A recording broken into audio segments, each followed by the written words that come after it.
In the 10th century, a time of stark religious divides in Europe, nothing was more authentically multicultural than the business of supplying eunuchs. German warriors on the eastern flank of Christendom, fighting the wars of the Saxon emperors, would take huge numbers of Slavs captive. The most attractive boys among them would then be taken to Verdun, where Jewish surgeons would castrate them, removing the testicles and sometimes the penis. The boys would then be transported across the Pyrenees, taken across Spain to the Islamic Emirates in the south and sold into the palaces there. Welcome to The Rest is History. With me is Dominic Sandbrook. Dominic, crossing your legs? This is quite a painful subject, isn't it, Tom? I enjoyed researching this in a weird way, but I also found it very hard to have my dinner afterwards.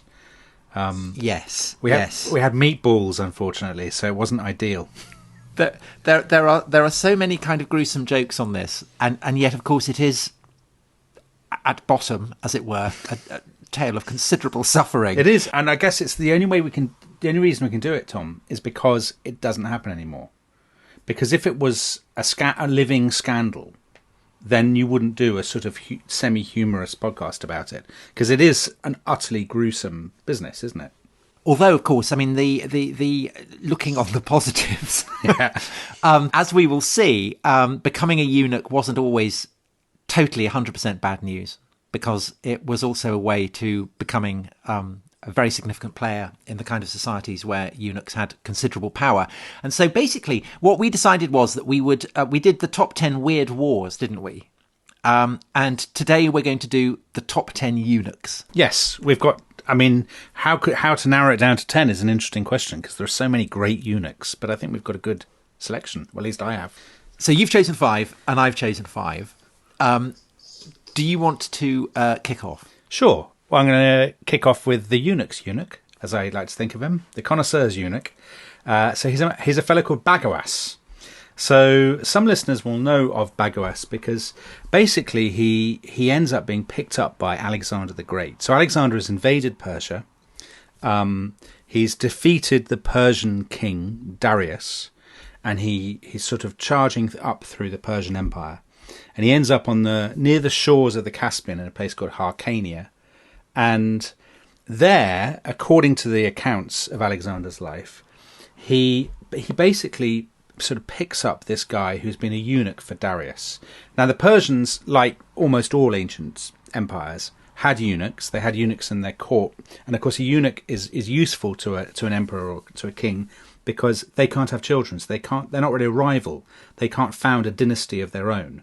So they are sort of seen as trustworthy in that sense. They're sort of good hangers-on. And Bagoas is clearly a young man. We don't know that much about him. The sources say he was exceptional in beauty and in the very flower of boyhood.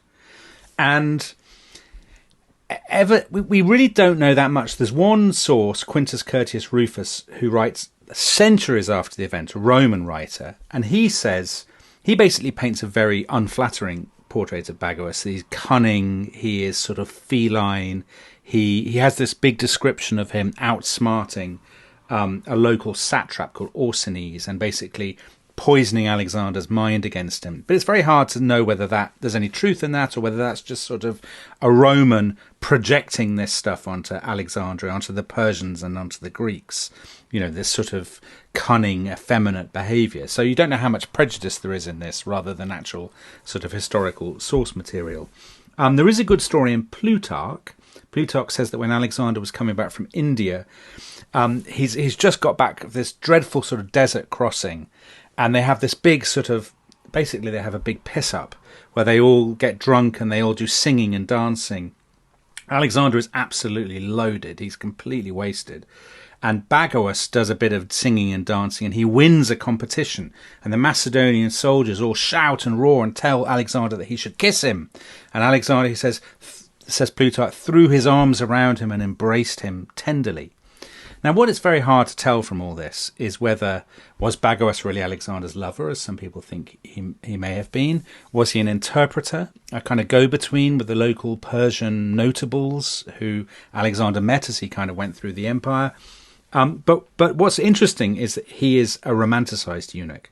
So he's most famously the hero of Mary Renault's book, The Persian Boy. So Mary Renault used him in the centerpiece of her great trilogy about Alexander.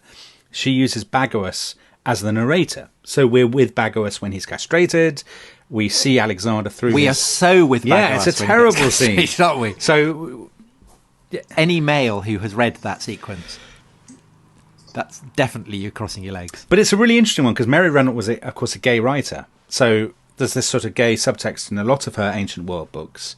And in this, the Alexander Bagoas relationship is this sort of great love story, isn't it? So Bagoas is the one guy who really... Everybody else is a conniving politician. But Bagoas is the one person who loves Alexander and is true to him and has no agenda. Which is obviously completely the opposite of the way that the Roman sources, so Quintus Curtius Rufus, painted him as having this sort of colossal agenda and being this sort of conniving, foppish figure. And I guess that cuts to the heart, as it were, of the way we sort of see eunuchs. So people had eunuchs because they thought they were reliable, because they thought they could be trusted. But for a lot of people, there was something inherently untrustworthy, I think, or unnatural about a eunuch, and that explains the sort of the dualism with which they've often been seen in historical sources. So mine, following up on that, is a Roman eunuch, and we don't know his real name, but the name he was given was Sporus. Yeah. It's basically kind of Greek for spunk, so a kind of very cruel nickname. And he was not a slave, but a free boy. Who got castrated by the Emperor Nero. And he got castrated for a very particular reason, which was that Nero was absolutely madly in love with his wife, who had the fabulous name Poppaea Sabina. And like Pete Townsend, she said, hope I die before I get old. This was her great thing. She's basically the kind of archetype for a lot of the myths about luxurious women that get projected onto Cleopatra. So she's the one who supposedly bathed in ass's milk. Okay. She had a range of cosmetics that was the most fashionable in Rome. So men wanted to sleep with her, women wanted to be her. She was just tremendously cutting edge. But she died, and the rumour was that she was pregnant with Nero's child, and Nero came in late from the races. She nagged him, Nero kicked her in the stomach, and the resulting miscarriage killed her. We don't know whether that's true, but it's definite that Nero's grief was on a titanic scale. And although he marries again, a kind of very classy, sophisticated Roman woman, he missed Poppaea so badly that he wanted to have her physically with him. And so he sends scouts out to look for someone who looks like Poppaea, and they find this boy who looks like Poppaea. So he's clearly incredibly beautiful young boy. And that, of course, is a major reason for castration, is that you halt the process of puberty. And the Romans were very keen on that. So there's all kinds of... They would rub ants' eggs onto the armpits to stop hair from growing, and blood from lamb's testicles onto the cheeks to stop the beard from growing. But the most brutal thing that you did was to castrate someone. So this is what Nero does, and so this poor boy gets called Poppaea Sabina and gets dressed in Poppaea's robes, has his hair done as Poppaea had done, and wherever Nero goes, this Sporus Poppaea goes and lives out the life not as a eunuch but as a wife. And this is so it's a kind of terrible story. It's a terrible story. And at one point, shortly before Nero gets toppled and commits suicide, Poppaea Sporus gives to Nero an image of Proserpina being abducted by Pluto. So the daughter of the goddess of the harvest being raped by the god of death and taken down into the underworld. And you can see all the kind of psychological resonances there. And then when Nero dies... Poppaea Sabina is there with him, kind of mourns him, plays the role of the mourning wife, gets picked up by the head of the Praetorians, so the imperial guard in Rome, very, very sinister guy called Nymphidius Sabinus, who claimed to be the illegitimate son of Caligula. Certainly, if it was, had inherited quite a lot of the unpleasantness. He wants to make himself emperor, and he seizes Sporus as a kind of trophy, as a kind of icon of imperial rule. He falls by the wayside, Galba, a kind of upstanding, upright figure who would have no time with eunuch brides, becomes emperor, but rapidly gets dispatched in turn, gets succeeded by a guy called Otho, who had previously been Poppaea's husband. And Nero had got rid of him so that he could marry Poppaea. He then picks up Sporus Poppaea and obviously is transfixed by her as well.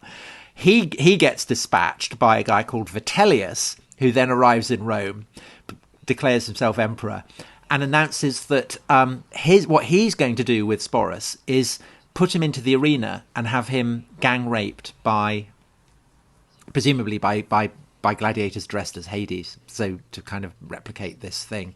At which point, poor Sporus kills himself. Wow, that's not a good story. It's a horrible, horrible story that kind of reminds you of the scale of the brutality and the cruelty that could underpin.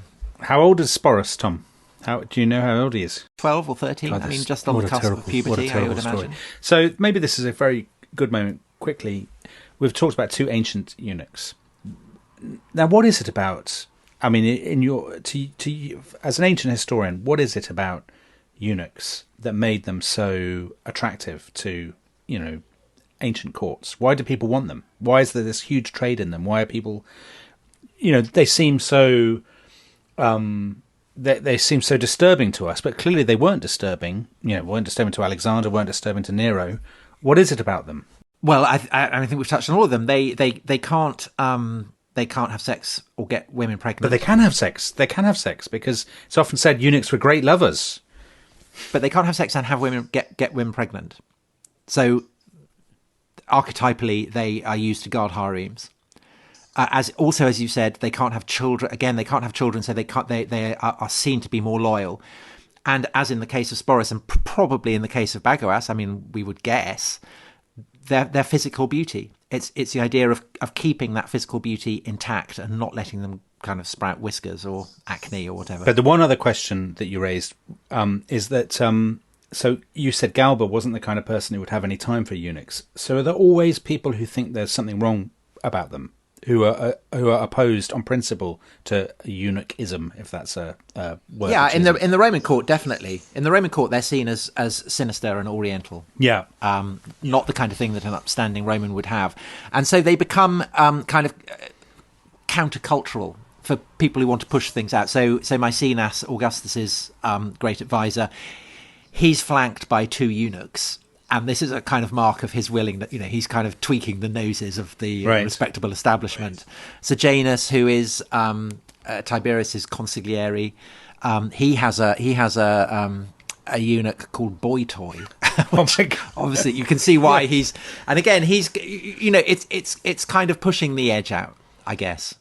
But in due course, as we will see when we come to my next choice, actually the Roman world becomes more habituated to eunuchs. But what's your next thing? Okay, so I'm going far forward in time. Am I allowed to? We're sort of ranging about chronologically, aren't we? So I'm going to rush forward because this isn't somebody who is a sort of institutionalized eunuch. He's not. He's somebody who's he's a bit of a one-off. He's called Thomas H. Corbett, Boston Corbett. So I know you know this story, Tom, because we were talking about it earlier.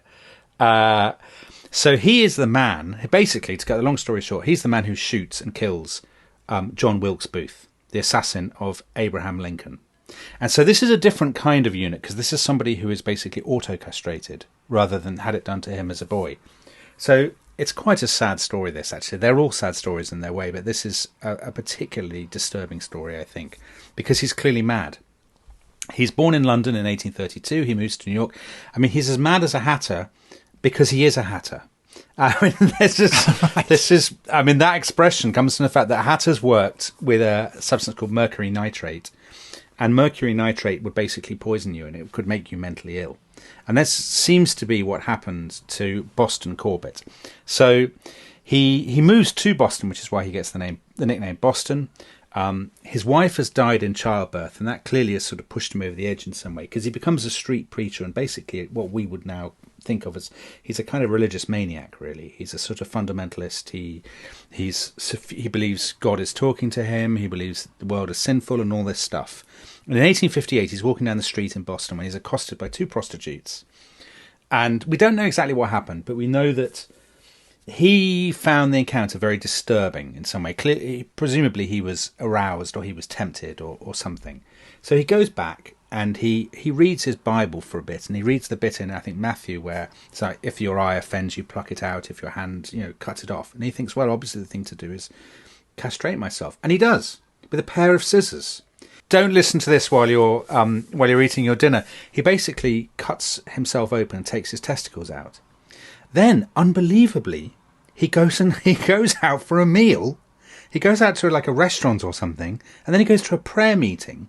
And only after that does he basically go to hospital and say, "Oh, by the way, I'm hideously mutilated. Can you please sort me out?" So after that, he joins the Union Army. He's incredibly insubordinate. He's always in trouble because of his religious mania, basically. So when people give him orders, he often disobeys them because he says God's given him a different order. He's always saying he doesn't want to obey his officers because they're swearing or drinking or something. And he's among the people who are sent to capture John Wilkes Booth, and they're told, bring him back alive, don't shoot him. He shoots him. So he gets in trouble for that. But he then sort of trades on that. He goes around. We were talking in our Wild West podcast about the media in America in this period, and he's a celebrity. He goes and gives talks as the man who shot John Wilkes Booth. But that all sort of ends in tears. He becomes a hatter again. He becomes a preacher. And he basically becomes a sort of itinerant madman. At one point, he's the porter of the Kansas House of Representatives, a job he loses because he's sort of madly muttering to himself and waving a gun around. And even in Kansas, which is kind of lawless in those days, people think this is a bit much and this is not ideal kind of porter behaviour. And we don't really know. People think he probably died in a forest fire in Minnesota as a sort of loony. It's a very, very sad and strange story. So that's another reason for castration, isn't it? Is religious mania? Yeah, I think those are the two reasons. I've got more religious maniacs to come, Tom. I've got all the religious maniacs you might want. So there were the priests of Cybele, the mother goddess, right, thought that they were called by the mother goddess to castrate themselves, and so this was very much their gimmick, was that they would castrate themselves and then roam the streets waving their testicles in the air. Gosh. So that was very much. That was all part of the fun. Yeah. But I've also got someone who reputedly castrated himself because he felt that Christ wanted it. And that is the great church father Origen. Ah, yes. Yeah. I think the most brilliant of the church fathers, born in Alexandria in the late 2nd century AD. And he, more than anyone else, fuses these two great traditions that you have in Alexandria of the Greek and the Jewish. So he's a brilliant philosopher. He's completely schooled in Hebrew scripture, and he kind of blends the two to create the kind of basically Christian theology. So essentially, he's as much as anyone does, he's the father of Christian theology. So he's a brilliant, brilliant man. And the story is, according to Eusebius, who is a Palestinian bishop in the early 4th century, a biographer of Constantine the Great, author of the first history of the Christian church, great admirer of Origen. And he says that Origen castrated himself. And he did this again because he was mandated by his understanding of Scripture. And the verse in Scripture, which came from Matthew, and it was this line, "For there are eunuchs who have been so from birth. And there are eunuchs who have been made eunuchs by others, and there are eunuchs who have made themselves eunuchs for the sake of the kingdom of heaven. Let anyone accept this who can." So that's Matthew 19:12. And supposedly Origen was influenced by this to castrate himself. Now, did he really? Very, very serious doubts about this. So Origen supposedly told a bishop in Alexandria, a guy called Demetrius, that he'd done this in strictest confidence. Right. And this is where Eusebius got it from. But there are two reasons to doubt this account. The first is that Demetrius and Origen had an enormous bust-up. Demetrius felt that Origen was kind of insubordinate, was too clever for his own boots, was kind of getting above himself. So you could absolutely imagine that this is the kind of snide, malevolent backstabbing. So Demetrius that wouldn't be saying it in praise. He would be saying, this man literally has no balls, basically. Supposedly he initially approved it and then just changed his mind. Right. But the other reason to doubt it is that Origen actually wrote a huge commentary on Matthew, and he wrote on this very verse, and he said, don't do it. Right.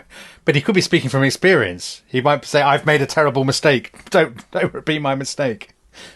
Yeah, he could be, because he says that people have castrated themselves, and that these people have, people who've castrated themselves, people get reproach, they draw reproach, they draw scandal upon themselves. So he might have been talking about himself.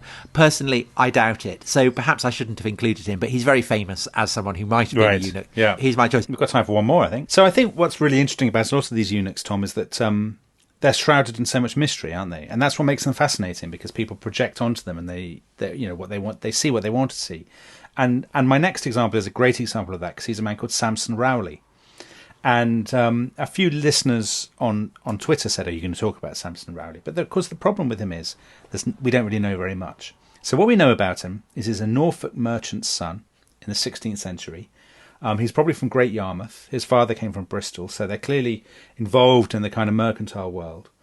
And in 1577, Samson Rowley is on a ship called the Swallow, which is captured by, seems to be captured by the Ottomans. And I assume a lot of the people on the ship were killed, but he wasn't. He's castrated and turned into a eunuch. And he converts to Islam. He takes the name Hassan Aga, and he pitches up in Algiers, which is the sort of outlying possession, basically, of the Ottoman Empire. And he becomes the sort of treasurer of Algiers. So he basically rises through conversion and through becoming a eunuch.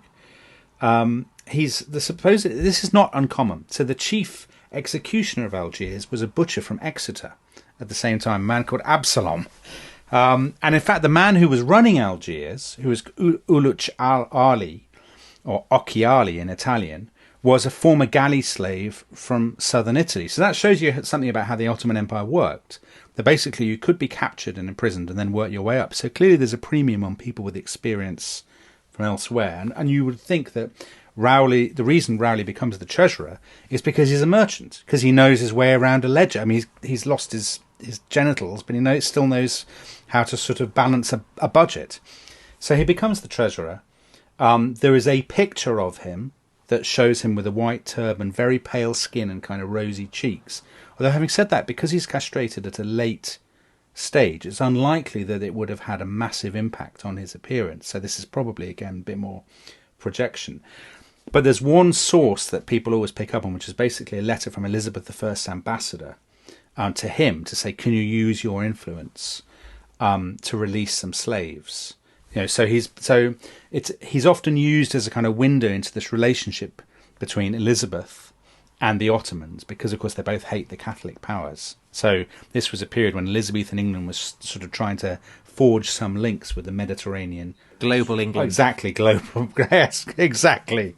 But that's really all we know of Samson Rowley. So a lot of people find him a fascinating figure, particularly now, because of course historians are very interested now in kind of interest in sort of wacky multicultural links and in links between England and the Islamic world and so on. So he sort of looms much larger as a historical figure now, probably than he's ever done before. But we know so little about him. I mean, there is this sort of story.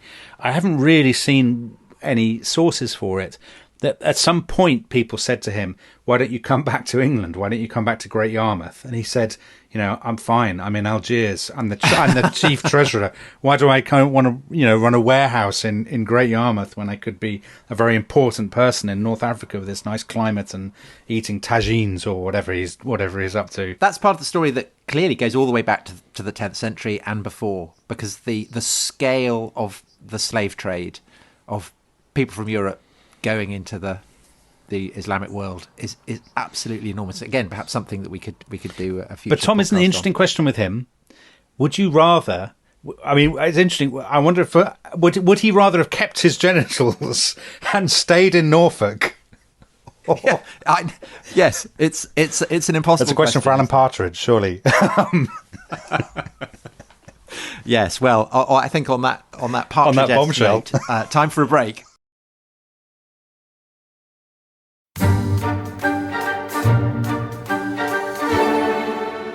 Welcome back to The Rest is History on the very squirm-worthy subject of eunuchs. Now, we've done 5 of our top 10 eunuchs, and Tom Holland, as always, has a eunuch up his sleeve. Tom, Tom, who's your eunuch? Never knowingly without a eunuch. Yes, so mine is I think one of the most remarkable figures in Byzantine history. So this is the Roman Empire. It's in the east, centered in Constantinople. Rome and Italy has fallen to the barbarians. In Constantinople, the emperors there are not very happy about that, and the greatest Roman emperor of the 6th century, Justinian, has his eyes on the reconquest of Italy. And the guy who leads that is Belisarius, who isn't a eunuch, but therefore could potentially be a danger to the emperor. And so the guy who takes over from Belisarius as the guy who's in charge of bringing Italy back into the Roman Empire is a eunuch, a guy of Armenian extraction called Narses. And we don't really know how or why he became a eunuch, but we know that he is essentially very influential figure in the treasury of Constantinople. This idea that essentially the treasury should be run by eunuchs, I think, is a kind of interesting one that perhaps I'm trying to think of recent chancellors of the Exchequer: Philip Hammond, George Osborne, Gordon Brown. But Narses plays a role in the kind of the great sports scandal of Constantinople when in 532, when the 2 rival teams in the Hippodrome, the Blues and the Greens, rival factions supporting different chariot teams. There's a spectacular riot, and the riot basically ends up burning down central Constantinople. And they can do this because, freakishly, the Blues and the Greens have teamed up. Normally they're inveterate enemies.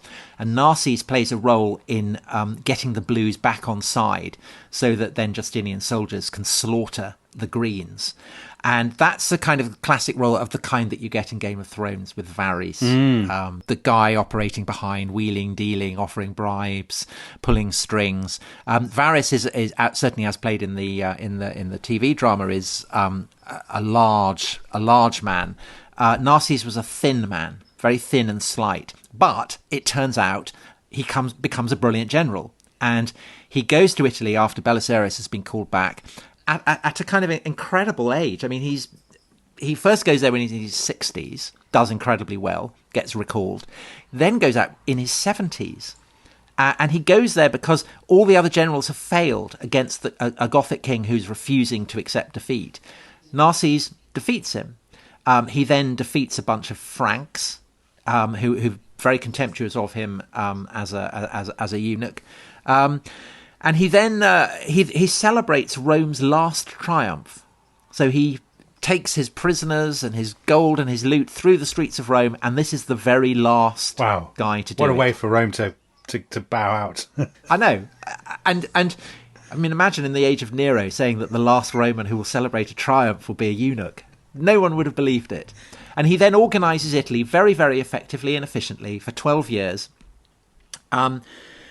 Right the way into his late 80s.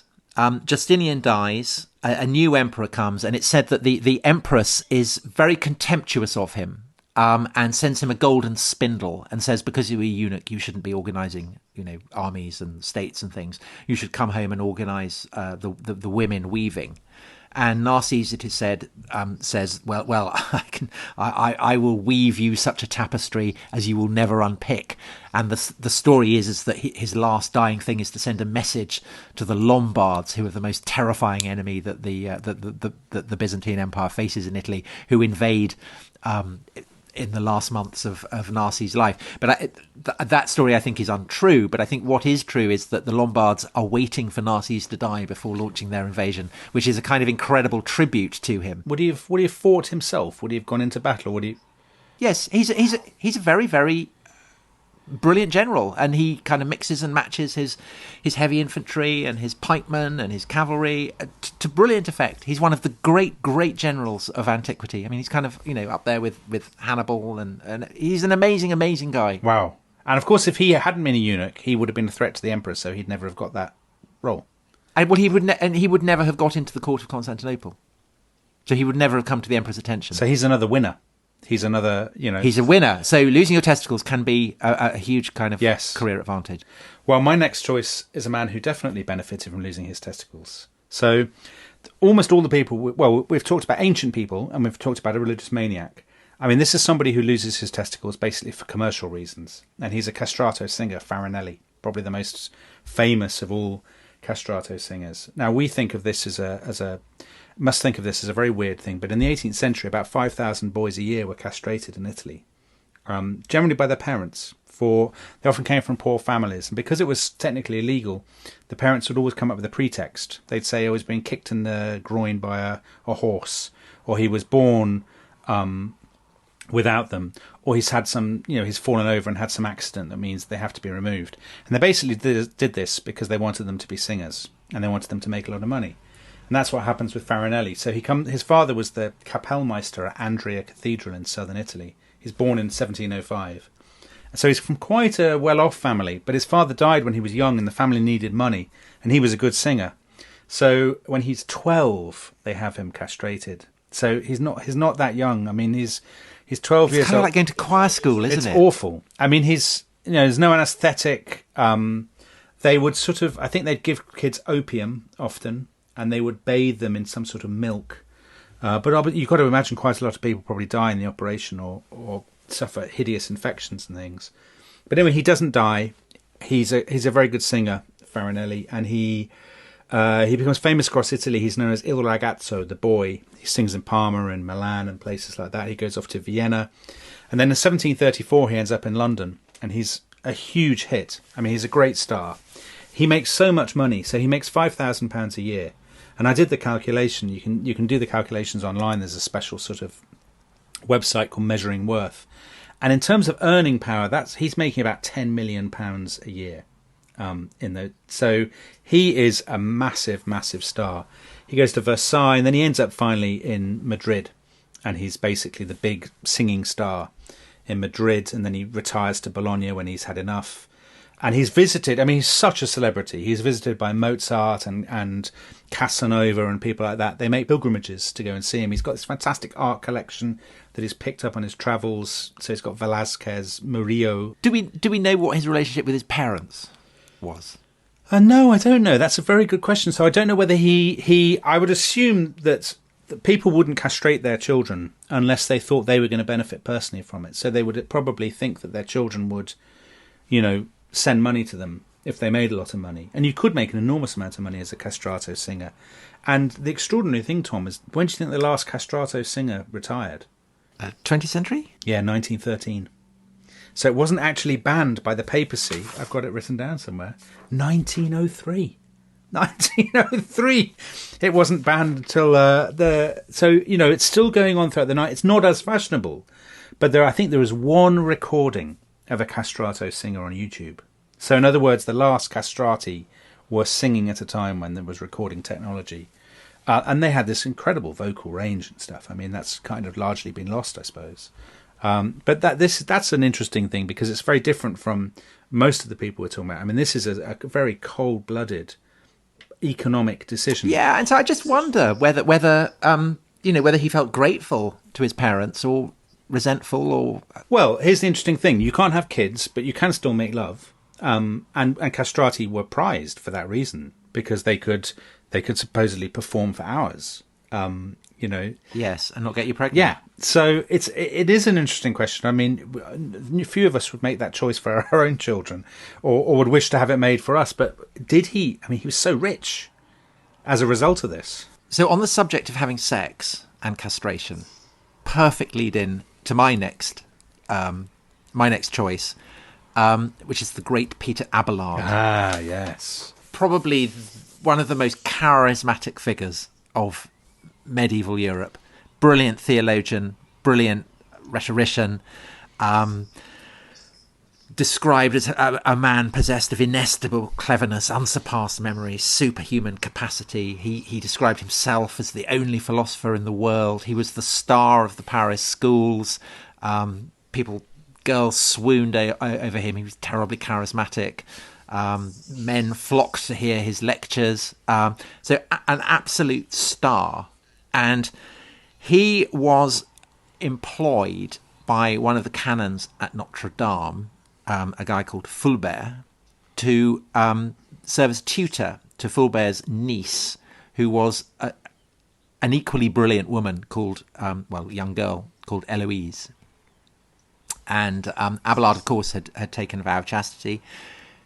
Did he let that get in the way of getting off with the incredibly beautiful, incredibly smart, incredibly charismatic Eloise? He did not. And so they had an affair. Eloise fell pregnant. Abelard sent Eloise off to his relatives in Brittany to have the baby, who was a boy, who was given the brilliant name of Astrolabe. So it's kind of like calling your baby iPhone or something. I mean, it's a wonderful name. Eloise came back to Abelard in Paris. There's a secret marriage. But by this point, Fulbert is and the relatives generally are starting to get a bit Sopranos in their attitude towards Abelard. So Abelard sends Eloise off to a nunnery to keep her safe. He gets attacked in his own room, gets pinned down. They get out the pliers and off come his ghoulies. And the rest is history. So he's left maimed and so humiliated by this, so traumatized that essentially this kind of brilliantly gifted public speaker retreats to a monastery in Saint-Denis and feels that he has nothing to offer, that he can't appear in public. But he's still Abelard, and so he starts investigating the traditions of the origins of Saint-Denis and disproves them. So this doesn't go down very well. So he's still up to his tricks. And basically he then leaves Saint-Denis despite having taken a vow that he'll stay there. And he goes back onto the road. And again, he essentially he becomes the kind of, the great star. He keeps apart from Eloise, but they write to each other over the course of their life. Abelard ends up accused of heresy. He gets officially silenced by the papacy, but he remains such a kind of charismatic figure that he gets picked up by the Abbot of Cluny, which is the great monastery in Burgundy. And the Abbot of Cluny looks after Abelard until he dies. And then when he dies, he sends Abelard to Eloise, and the Abbot of Cluny accompanies the coffin there. Abelard gets buried, and a couple of decades later when Eloise dies, she gets buried alongside Abelard. And the story is that when they open the tomb to put Eloise's body beside Abelard's body, he reaches up with his arms and takes Eloise in his arms, and they... Oh, it's moving. It's moving. Yeah, it is. I mean, it's an incredibly a tragic, one of the great tragic love stories. But he's a bit different from our other eunuchs, because he doesn't owe his identity to his being a eunuch. So he's not like Narses or his Phagos. identity gets taken away by it. Yes. Yeah. So, it genuinely is a mutilation, not just of his body, but of his entire career. Yes, he feels himself to be mutilated, humiliated by it. And it's a kind of shadow over his fame from that point on. But of course, it lends this tragic power to his story. Do you think we'd remember him so much if he hadn't had this sort of dreadful ordeal?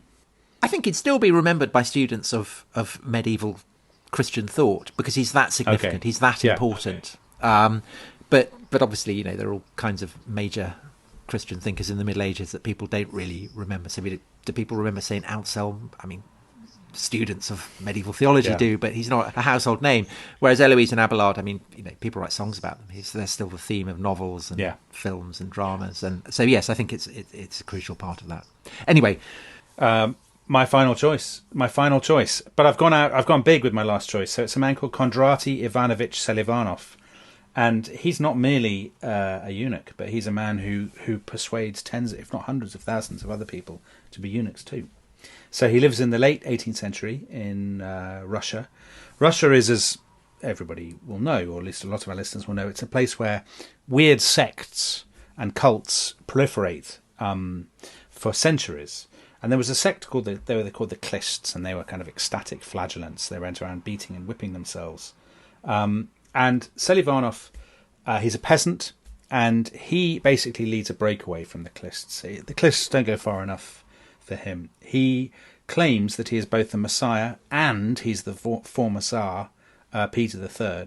So Russia has this great tradition of people pretending to be false Dimitris or false this sort of. Peter III is the one murdered by Catherine. Exactly. So huzzah in the those who've seen The Great. So Kondraty Ivanovich Selivanov says he's the son of God, he's the Redeemer, and he wants lots of followers, and he calls them white doves, and he says, basically, we need to break with original sin, and the way to do that is to castrate yourself, or if you're a woman, to cut off your breasts. So he basically says your genitals, or your sort of sexual organs, they're signs of the forbidden fruit that Adam and Eve took in the Garden of Eden. And to get back to our sort of pure pre-fall state, we need to cut them off. And they do. So there are two ways of doing it. There's one thing called the lesser seal, which I think you just cut your testicles off. And the greater seal is when you cut the lot off. And they use hot iron. They do this with knives and with razors and stuff. And then they get a hot iron and they cauterize the wound. If you've had the greater seal and you're a man, you need to carry a cow's horn through which you can urinate. Now, you would think that this wouldn't really catch on, but you'd be wrong. Because thousands of people, he becomes a big figure in St. Petersburg. He gets lots of recruits in St. Petersburg, in Moscow, in places like Odessa, so kind of burgeoning, growing cities. Dostoevsky talks about it. By the turn of the 20th century, there were probably about 100,000 Skoptsi, as they're called. So there's a big cult. The communists suppressed it, and before that, people tried to suppress it. And so some Skoptsi were forced into exile. So at the fin de siècle, there are so many Skoptsi in exile in Romania that they basically control the Bucharest cab trade. So if you get in a cab in Bucharest, or indeed perhaps in Budapest, then the chances are it will be driven by a member of the Skoptsi, so a man who's castrated himself.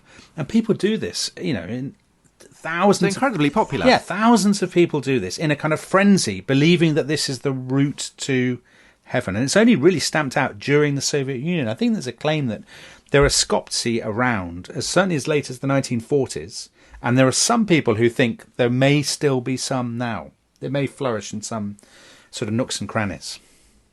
I mean, you get people in the Church of England worrying that they're a bit wishy-washy. Well, by these standards, I mean, maybe this would be the way to reinvigorate. Yeah, it's a robust faith, Tom. There's no doubt about that. It's a demanding faith, but presumably it has its rewards. I can't imagine what they would be, but well, yeah. I mean, and imagine if you then realise you made a terrible mistake. There's no going back, is there? Especially if you got to the cow horn stage. I mean, that's a pretty bad. So my last one, we're going to China. Yeah. China is one of the great centres of world eunuchs, which is back 4,000 years. So, and the Qin emperor, first emperor. I mean, already all the bureaucracy is run by eunuchs. So it's done both as a punishment, but as a way of getting ahead. Yeah, it's a shortcut, as it were. It's like a graduate scheme. It's like a graduate scheme, yes. And my particular one is one we've already talked about, I think, with Michael Wood in the thing we did on China, and it's Zheng He, who lived between 1370 1435, and he's the great admiral who leads the voyages of discovery that are sent out in the early 15th century. He is a Muslim, although a Muslim of kind of quite an eccentric kind. So when he goes sailing, he worships the great goddess of the sea. Okay, that's a very unusual kind of. He got captured in Yunnan, which was the last holdout of the Mongol rulers of China, by the Ming, who were kind of capturing it back at the end of the 14th century. Gets captured, castrated, introduced into the Chinese imperial court. Has a kind of meteoric rise rather in the way that Narses did. And basically gets appointed the admiral of these 7 voyages that get sent out across the Indian Ocean all the way to as far as Africa. So he brings back ostriches, he brings back zebras, he brings back a giraffe. He also cleans the seas of pirates. So he captures the most notorious pirate of the age, brings him back to China, where the guy is predictably brutally killed. The king of Ceylon, Sri Lanka, tries to oppose him. Bad idea. He gets taken back, has to apologise. And essentially, this is the kind of the great what if that... what if China had continued this outward bound approach? Yeah. It's just on just before the European expansion across the sea. So really, really fascinating figure. Still, he basically gets forgotten in China because these voyages get buried. Chinese imperial policy slams the brakes. It's not necessary. Goes into reverse. So they get buried. But in recent times, he's become a very significant figure. He is still commemorated to this day in China. So the 11th of July is the date that he first sailed in 1405, and the 11th of July to this day is Maritime Day in China. And what happened to him at the end when he got? I mean, did he get back and have a long, happy retirement? He died on one of the voyages and got buried at sea. Okay. And on the topic of eunuchs lasting into the present day, do you know when the last imperial eunuch died? I'd probably guess again Edwardian, pre-First World War, maybe 1910. Oh, 1996. No, wow, that's a great fact. So that's somebody who. But hold on, how old was he? About 120. I mean, he must have been. Well, he must be one of those Chinese people who just eat very healthily and survive. So he must have been a boy, castrated at the imperial court. Yeah. So the question. To sort of sum all this up, I mean, a lot of these people, I suppose, can be divided into two categories. They're either religious maniacs, or they are people who have, being a eunuch has allowed them to rise, to play a part they might not otherwise have been, because they're not either because they're a singer or because they're a bureaucrat. Or I think there's a third category, which is people embroiled in grotesque love affairs. Yes, I suppose so. Yeah, okay. So Sporus is not a eunuch, really. He's not treated as a eunuch. He's treated as a bride. Yeah, interesting. So that's weird. And then Abelard is castrated as a punishment. So that's a kind of, I think, a third category, perhaps. But the question then is, through thousands of years of human history, of sort of civilized history, as it were, there have been eunuchs. We are unusual in not having eunuchs. Do you think eunuchs will come back? I don't know. That, I think, is an impossible question to answer. I would have thought not, because I can't imagine any circumstance in which international opinion would regard the harvesting of eunuchs as being in any way acceptable. You don't see the eunuch trade? But, the way things are going, who knows? Who knows? I can't believe it. No. I mean, because pretty much every society would regard it as being beyond the pale now. It's a really interesting example of something that was taken for granted no longer being accepted. Yes, although I suppose we do have much more fluid attitudes to gender and things though now, don't we? I mean, people have, reassignment surgery and so on and so forth. So the idea of surgery per se, or of changing gender, is not anathema to us as it was to our predecessors. Yes, but eunuchs don't become women. Well, Sporus did. He didn't, because that was what Nero wanted, okay. And he offered prizes for people who, if there were surgeons who could do the necessary surgery, and they couldn't, to make him into a woman, but couldn't do it, and couldn't implant a womb. So Poppaea remains, as Poppaea, he remains kind of infertile. And what's going on with Nero there, Tom? I mean, that's the real of all these subjects. I mean, a lot of these make sense. You can understand that somebody is deranged, or that somebody wants money, but why does Nero want to do that? Okay, well, I think I'm not going to answer that, because there's an exhibition on Nero coming up at the British Museum, and I think it might be a good idea to see if we could do a podcast on Nero specifically. Great. I think that's a great idea. So let's save that. So I think we've run on long enough as it is. Could I just put in a plea? This is going out on Thursday, tomorrow. So if you're listening to this on Thursday when it's dropped, so Friday, 23rd of April, St. George's Day, I will be walking 40 miles across London from one end to the other along a sports ley line. So I'll be going from a cricket club in Epping to Lords to Craven Cottage to Twickenham Rugby Stadium to a cricket club in Chertsey, and I'm doing that in aid of 3 homelessness charities to try and slay the dragon of homelessness, Dominic. You are the St. George of our time. I am St. George. And if you felt like sponsoring me, that would be hugely, hugely appreciated. You can find the link if you go to my Twitter page at Holland_Tom, the pinned tweet there. There is a promotional video showing me as a kind of Rocky figure getting in training for this event. And there is a link that you could go and pay if you wanted to contribute to that. So that would be very much received. If not, no worries. I hope you enjoyed today's show. We will be back next week with more podcasts. But until then, thanks very much for listening. Bye-bye. Bye-bye.